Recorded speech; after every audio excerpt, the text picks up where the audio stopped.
Hi, and welcome to the Advocacy and Action webinar series. This webinar today is for our administrative staff.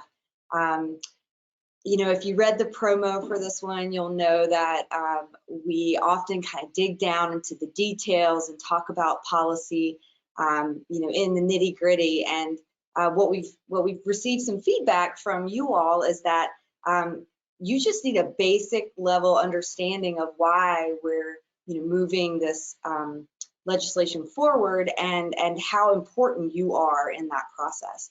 So I think we said in the promo that as admin staff, you all are the front line. You see every problem. You're the first one to see every problem related to denials or challenges getting documentation or working with insurance companies. And because of that, your voice is really valuable in this messaging, especially as we take this bill to the Hill and we are advocating for it. And so we wanted to provide kind of a high-level overview of the legislation that AOPA is pushing on the Hill right now and talk to you a little bit more about how important your voice is and why we think you should reach out to your members of Congress. So Sam Miller is with me.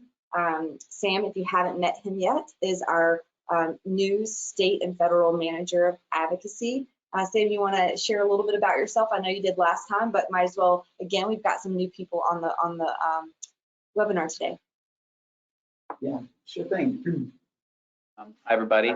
My name's Sam Miller. I'm the State and Federal Advocacy Manager at AOPA. Recent graduate of Indiana University's Public Affairs Master's Program, and I've done some work in disability advocacy and medical technology. I'm really excited to be here. If I haven't met y'all, it's nice to meet you. Thanks, Sam. Great to have you with us again. So let's just talk a little bit about protecting orthotic and prosthetic patient care. We say, I think you've probably heard a lot of people talk about distinguishing orthotics and prosthetics from durable medical equipment.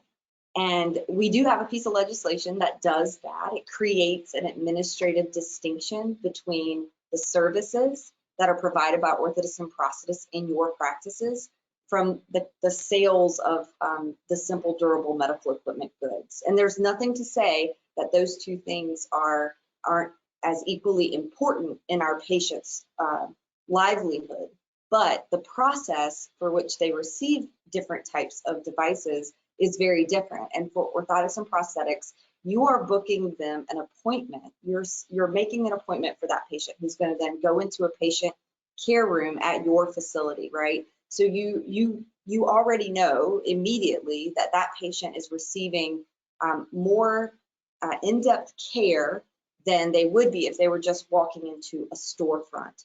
And so a lot of times when we're talking about this bill on the Hill, that's really, it is the first provision of the bill, and it is the most important part of it that you all see every day.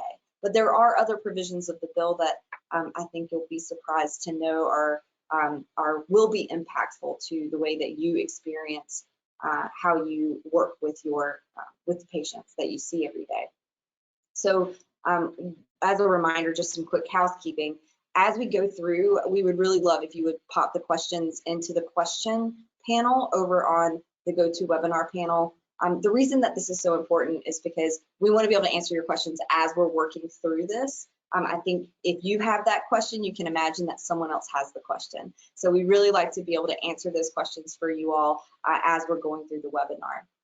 And we have a fun announcement at the end of the webinar. So I would say stick with us. This is not going to be a long one, but stick with us till the end.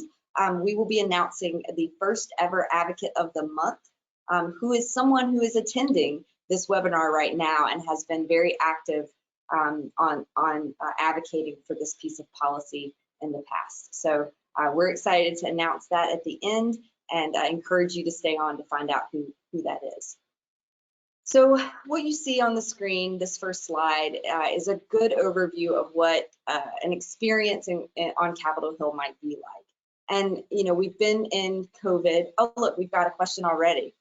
I'm going to pause. What's that question? It's Rock is saying, ooh, drama. Yes, drama. Funny. Okay, so uh, these pictures will kind of give you a quick oversight of what it might be like when you meet with members of Congress. If you come to a policy forum, an AOPA policy forum, which we will be having next year in person, hopefully, unless something terrible happens, but we are on our way to having an in-person policy forum again next year, and excited about that. Both of these photos are from policy forums past, and it is just a great opportunity to meet with your members of Congress and talk about these issues, just the experiences that patients are having, as well as practitioners. And so these sort of highlight what it might be like if you come up to Capitol Hill and visit with your members of Congress. But what's much more important here is that it is impossible to not see with your own eyes the impact that prosthetic and orthotic care have for our patients. And there's nothing like being able to share that experience with members of Congress. I would also say that your experience as a person who is putting people into, checking people in and processing their claims and working with them to make sure that they have coverage and all of that, you get to see so much of the challenges that individuals living with limb loss and limb difference and limb impairment face every day. And so your voice is part of this group of people that can spread that message. And I want to really drive that lesson home to encourage you all to get involved at whatever level you feel comfortable. So just some statistics, and the reason I'm sharing this slide with you is created by the Amputee Coalition, is because when we tell the story about the patient population, and this is specifically for our prosthetic patients, but we share different communities of patients that are orthosis wearers as well. When we share these statistics, it's important to know how we fit into the overall healthcare space. So there are only estimated 2.1 million individuals living with limb loss. And if you think about the whole population, that's a small niche healthcare sector. So it's always good to level set and say we are a super niche healthcare sector. And it's important for us to articulate the concerns that we have about the care that our patients are receiving with that in mind. It's also important to know that we are part of protecting those patients from having to have amputations. So for those of you that provide orthotic services, particularly for vulnerable populations, dysvascular patients, patients with diabetes that are at risk of losing a limb, those patients you can prevent amputation in some cases if they are receiving appropriate orthotic care. And I know that all of you probably have some patients where there's notes in their charts that remind the clinicians to look at the feet of the patient and things like that, because there is an opportunity, right? When they're in your office, sometimes they're in your office more often than they go to any other healthcare provider. So again, we have a really great opportunity to provide some impact in that part of the care process as well. We use some of these statistics, so we're focusing here on some of the disparities and inequities that exist in our patient populations. You'll see here that African Americans are 4 times more likely to have an amputation than white Americans. And there's a big move right now on Capitol Hill on both sides of the aisle to look at social determinants of health. So if you hear that term on the news or on the radio, social determinants of health, the concept of health inequity, those things are very real, and communities experience health conditions differently, and especially with some of the challenges that people have to access. And we argue when we make this point on the Hill that our patients have a challenge accessing the care that they need, because a lot of times the devices that they are coming to see orthotists and prosthetists for aren't covered. And so that creates a even more lasting conundrum for patients that might be able to get up and be mobile and be healthier if they were able to see a prosthetist or orthotist in a quick manner, without delays, able to get the devices that they need without denials and having to fight all those battles. So we share these statistics and we point to some of the trends in the bigger healthcare world and say our patients are challenged with these same things. Our patients are experiencing these same inequities, or even in some cases worse disparities, as with this 4 times more likely to have an amputation. And that's just a real statistic that we want to make sure that we're contributing to a solution, and we believe that making sure that patients have access to care from orthotists and prosthetists will be part of that solution. So let's talk a little bit about the bill. If we don't have any questions that have come in, I will just jump into these provisions. So the bill has been introduced bicamerally. It's bipartisan in both the House and Senate. In the House, it is HR 1990, and in the Senate, it is Senate Bill 2556. And there are 4 main provisions. So I talked early on when we opened about the distinguishing orthotist and prosthetist from suppliers of durable medical equipment. I shared with you why that's so important. A lot of people think that this means that orthotists and prosthetists will be doing their work an entirely different way, and that is not what this provision does. What this provision does is clarifies, if you look at the Social Security Act, where Medicare coverage, the law that regulates Medicare coverage for orthotics and prosthetics, if you look at that language, this provision of the bill separates out orthotists and prosthetists and all of the care they provide, and it allows it to exist in its own in its own subcategory. And so that will allow us to regulate that part of the law more specifically for our patient types. There are a ton of things that are applicable to the whole durable medical equipment grouping that don't really apply to orthotics and prosthetics. As an example, useful lifetime expectancy. Useful lifetime expectancy is a statutorily required restriction that applies to the durable medical equipment, medical supplies category. And currently, orthotics and prosthetics fall under medical supplies in the law. And so because of that, we're not able to say, yes, but understand that a patient has to walk on this AFO every single day.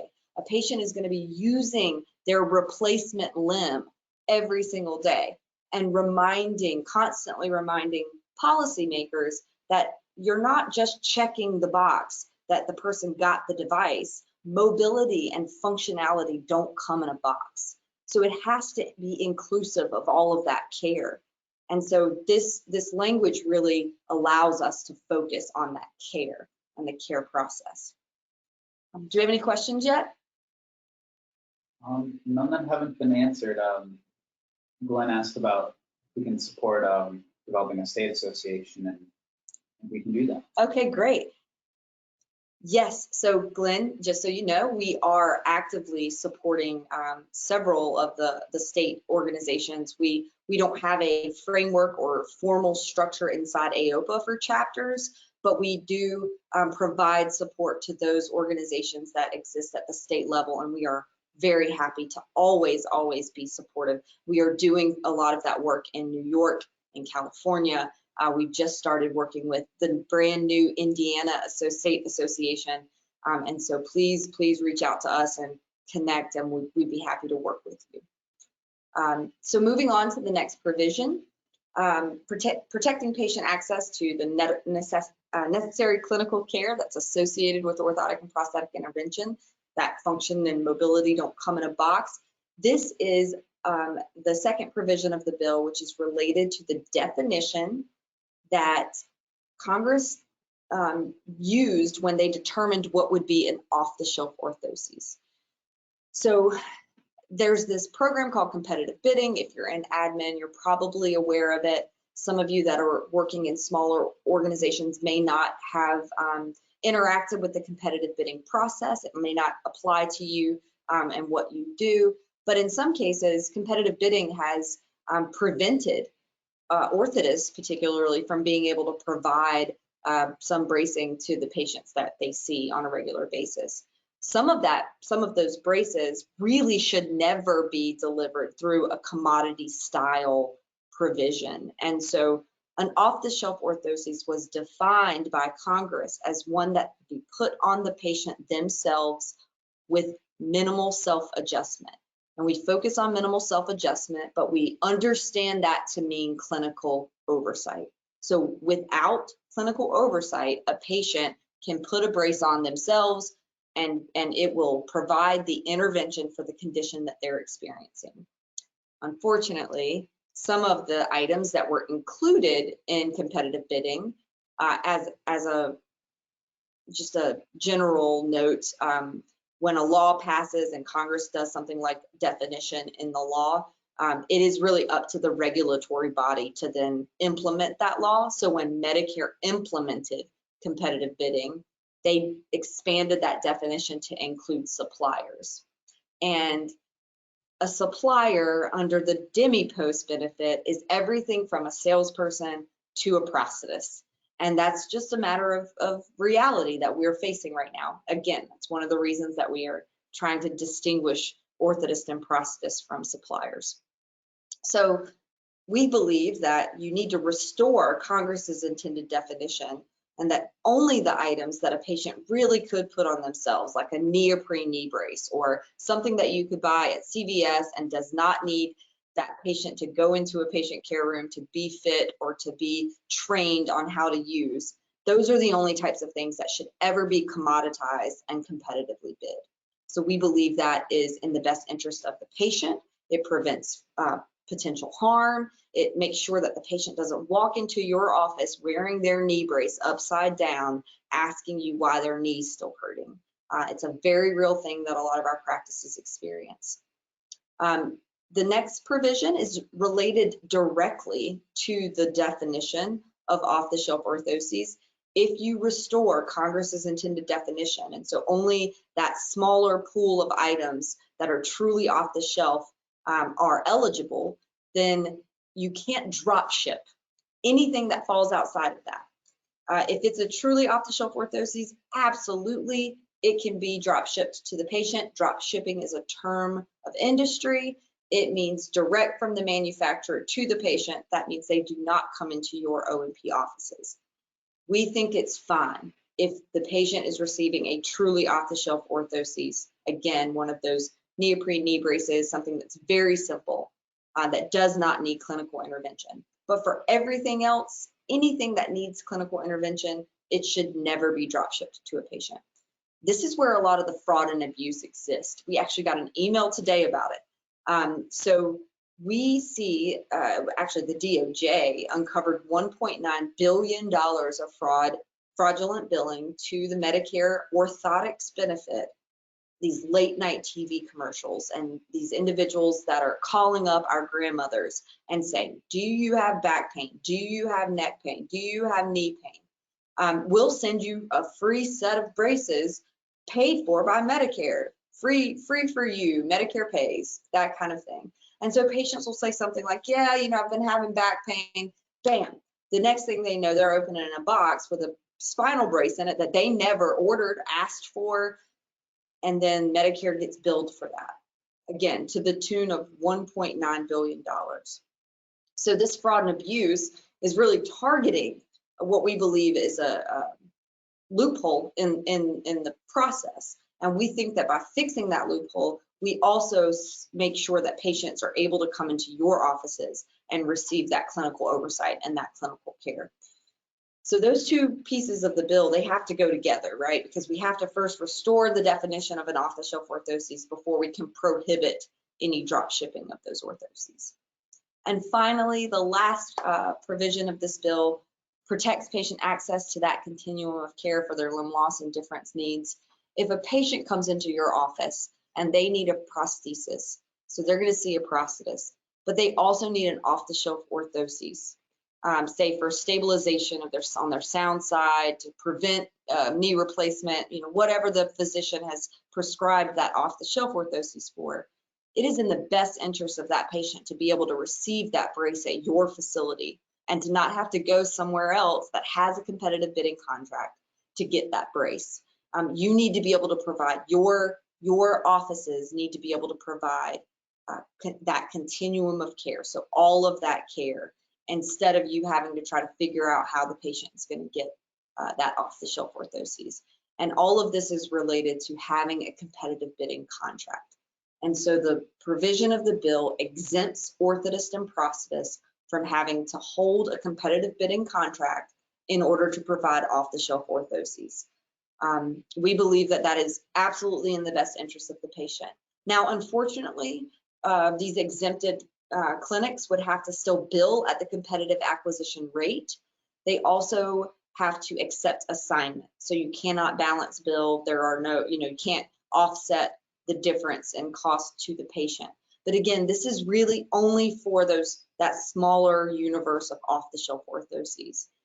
Again, all of these provisions work together to protect the care for the patient and to make sure that when they walk into your office and they want to get an appointment to see a prosthetist, that maybe if they're a Medicare patient, that just maybe it won't be so hard to get them what they need, because same or similar denial, as an example, is something that is impacted tremendously, not just by the fraudulent activity. If a patient got delivered something in a box to their home, now you can't provide them the actual off-the-shelf, the custom orthoses that they need, because you might get a same or similar denial. So there are all these complicated denials and challenges that you're facing in your offices, and we believe that this bill addresses some of them at the Medicare level.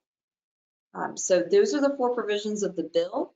I'll pause there to see if we have questions about the specific provisions. Don't see any right now. Okay, great. Well, I will keep going then. So just to drive this message home further, if you look over on the left, that is what is described as DME under the Medicare Part B medical insurance provision. And at the bottom of this list, there's the prosthetic and orthotic list. But I separated them out so that you can see that what is on the left of the screen and what is on the right of the screen are not the same. What our patients need from us, what they need to be able to do, and the clinical oversight that's required for that is vastly different than providing oxygen equipment or a lift for a home or a cane. And it's not that those things aren't super important for their health care. It's just that it's different. And so in that regard, it needs to be considered differently. There needs to be a pathway for oversight that doesn't involve us having to respond to Medicare with, unlike oxygen tanks, in our comment letters, which is something that we regularly have to do. So I'm just using this slide to really drive home that message. And since I'm on that page, when you're posting photos, if you are sharing photos with all of the appropriate permissions, of course, if you're sharing photos from your patients that are, that are on your social media or whatever, consider this, consider including the photos of the clinicians working with those patients, because I think that also helps us spread the message of the importance of what your clinicians are doing when they're seeing the patients. The care that they're providing is so important. And so we want to make sure that we show those interactions. We show the successes of our patients, but we also show the interaction and the importance of the relationship between the clinician and the patient. There are a lot of stakeholders out there in the O&P world, so I thought I would take the opportunity to say thank you to our sister organizations that are part of the Orthotic and Prosthetic Alliance. As admin staff, you may be the ones that open the bills for these various organizations, and so as admin staff, we thank you for your continued support for the organizations, and we would be happy to share with you information about the Orthotic and Prosthetic Alliance, or getting more involved with any of the activities of these organizations if you're interested.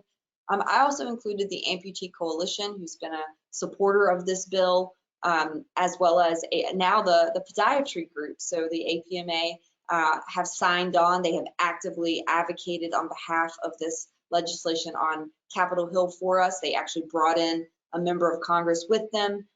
So really great to have them as partners in this process. But it's important to have stakeholders that are part of it, where AOPA is not alone in our efforts to get this bill passed. And now I'll turn it over to Sam to talk a little bit about just what it means to put faces to the constituent, and why the constituent voice is so important. Yes, so when it comes to grassroots advocacy, it's really important that people from across the O&P field make their voices heard, because policies made with all these voices impacting it will reflect the needs of everyone in a better way. As workers on the front lines of patient care especially, the voices of administrators are really important for helping to pass this act. I mean, because of the provisions that Ashley just mentioned, they'll have a direct impact on the day-to-day work of administrators. It's also important from a numbers standpoint to get as many people involved from across the O&P field. Legislators really value input from their constituents, and when a large group of people are very passionate, very vocal about an issue, they're much more likely to listen. Whether it's writing a letter to your congressman's office or being in a physical in-person rally like the one we have right here, there's really a lot of power in those numbers. And sorry about that. So right now, Ashley is going to be doing a quick run through of our grassroots advocacy tool that we have ourselves. Thanks, Sam. Sorry about the echo there for a second. We are in the same room, so we're trying to navigate the audio. Apologies for that, but thank you, Sam. You're so right about the importance of numbers. And so with that in mind, we do have an ask for everyone here today. If you could go to aopavotes.org, and if you haven't already, please reach out to your members of Congress. Some of you I know have already participated, and we know for a fact because we looked. A lot of the people on the webinar today have already participated in at least one of these campaigns. So you'll see on aopavotes.org that there is a campaign for the House bill and a campaign for the Senate bill. If you haven't participated in the Senate bill, which we've seen has had less engagement than the House side, we'd love for you to go there now. While we're on this webinar, if you can. And we're going to show you live, if you'll do it, we'll show you a live heat map of what it looks like to get involved. So we've got the Senate bill pulled up here, and this is a heat map. And if anybody signs up, it's gonna ping for us. So let's see if it works. These are all the places that we've had people reach out to get involved. People reach out to their members of Congress. And while we're waiting to see if we get a little ping, and truth be told, this map is pretty it's pretty red, with these little tags. So I wonder if we'll even be able to see it if one pops up. We tested it out earlier, but depends on where you're at whether or not we'll actually be able to see the red. But one of the things that we were sharing, kind of talking about prior to this, is that because we're a small organization, a small field, a small profession, small industry, our manufacturing partners are supportive of this legislation and are pushing this for us as well. Oh yeah, I just saw one. Did you see it? Yeah. LA, okay, LA. That's awesome. That was fun. Very fun. Anyway, so one of the things that we learn is that sometimes it just means like telling your aunt or uncle like that there's this important piece of legislation that I want you to support for us. And the reason that we need to do that is because we are small. Some of these bills have hundreds of thousands of advocates that are writing in to support them. And when something like that is happening, it is really hard for us to get our message heard. So I was at a campaign event this morning with a member of Congress who's a former sponsor, and we're hoping will join again as a co-sponsor. Oh, I just saw another one. Yeah. And at that event this morning, I had the opportunity, I was sitting with the physical therapist, and I was sitting with a dialysis group. And again, these are all healthcare providers, and it's a very strange dynamic because, you know, everyone has their own issue that they're trying to push, but we all happen to land on a concern that we're all on board with, which is that if patients don't have access to their clinicians, if whatever laws get passed create barriers for you to be able to interact and provide care to your patients, the only outcome of that is that patients will fail, that patients will not have the outcomes that we hope that they'll have. So that's why it's so important just to build our voices and to make sure that our numbers are strong.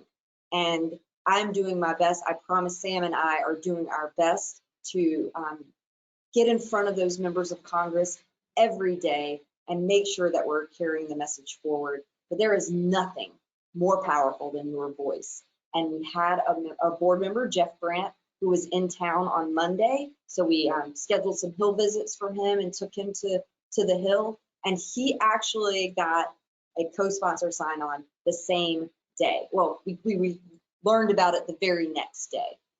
That kind of engagement from a constituent and a member of Congress, that is where it's at. That's really where the power exists in these advocacy efforts. So we cannot be more enthused by the interest that you all have shown, and for those of you that have been very active advocates so far. So anyway, this was a little fun tool. I know there's not a whole lot of people on the webinar today, but maybe we do this one day in a big crowd and we have everybody do it at the same time, and we'll see a bunch of little red dots pop up. It'll be great. Thanks for bearing with us through that fun little activity. All right, so in closing, we have an announcement to make, but we wanted to make sure that you have our contact information.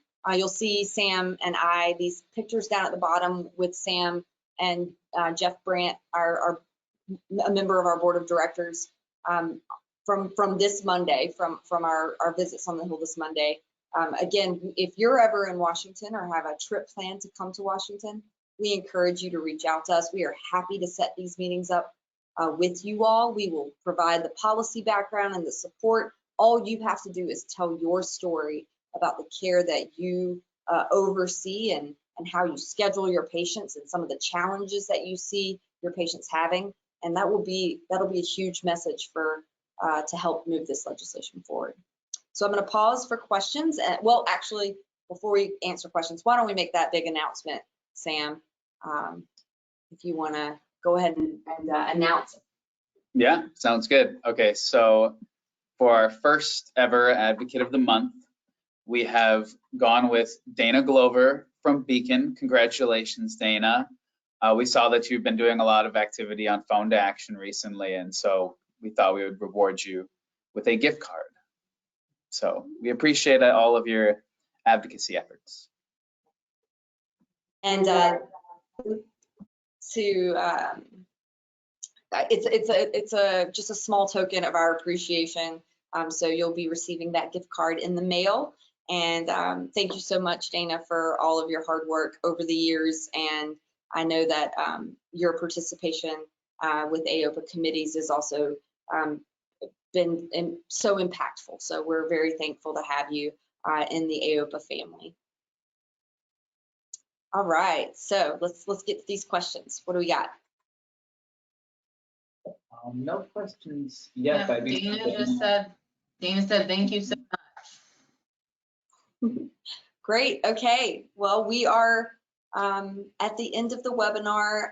We'll stick around for a couple minutes. If you guys have questions, we certainly want to make sure we get those answered. Thank you so much for taking action today.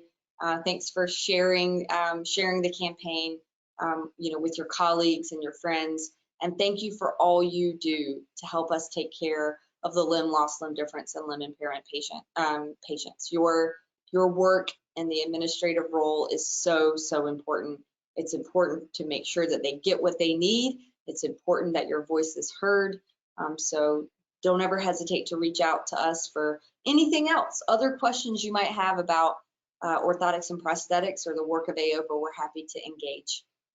Thank you so much. Well, it looks like we do have another. Oh, we have another question. No, don't leave yet. So this is, what is the timeline for when we expect these bills to be read in each branch? Oh, that is a great question. So we have a committee process. Our last webinar, actually, if you weren't able to attend the last Advocacy in Action webinar, we covered the committees of jurisdiction, and we covered how the bill will actually move through Congress. So our primary committee of jurisdiction, actually our primary subcommittee of jurisdiction, is the Energy and Commerce Health Subcommittee. So that is where the bill has to come from.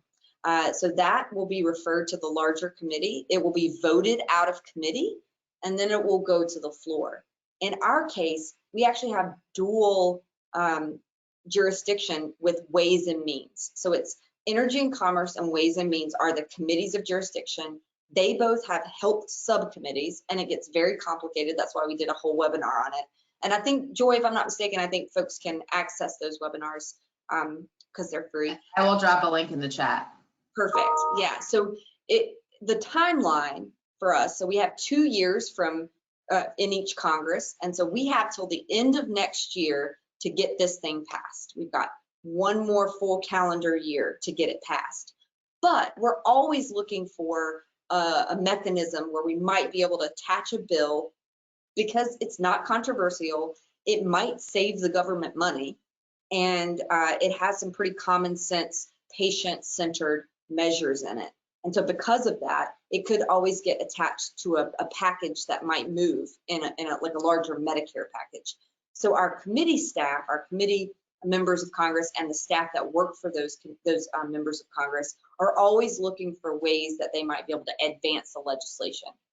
So there isn't really a timeline. It's part of the reason that this job is so haphazard that we do. It's really about being in the right place at the right time and ready to act. And so this whole week, I've been engaging with members of Congress. I've been at events and been on the Hill.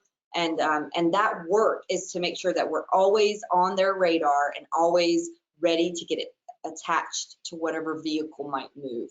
So that's the long-winded answer. But the webinar we did previously could give you a real deep dive into those committees. Any other questions? No, there's one more. Will new letters be drafted for representatives once the bills move on to the floor? So we may create a different advocacy campaign for the broader, like if it gets attached to a package specifically, then we would be supportive of the package that it got attached to. So there may be another campaign launched.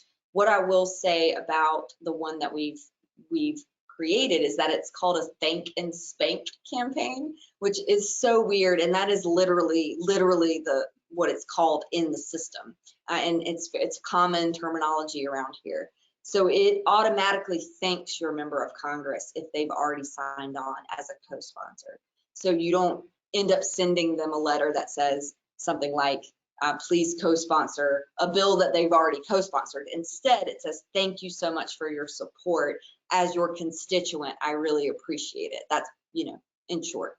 So we do have them created them in a way that will allow you to thank members of Congress.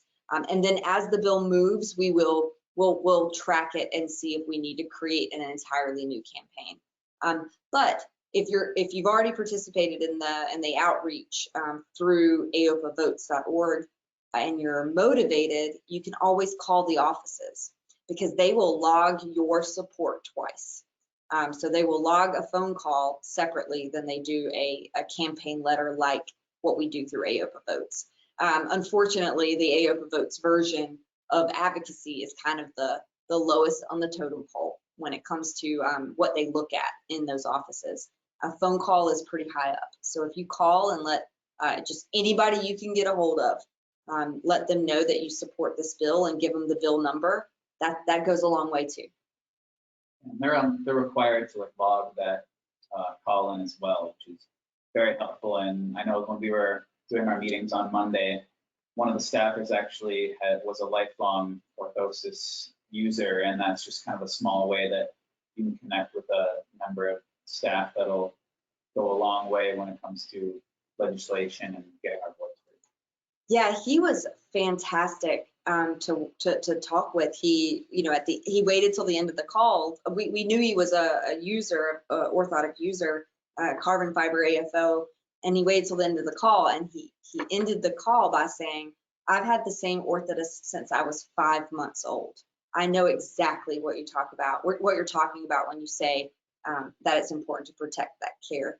And it just was a perfect meeting. It could not have gone better. So it is good to know that we have some supporters out there at the staff level who have experienced a relationship with an orthotist or prosthetist as their provider.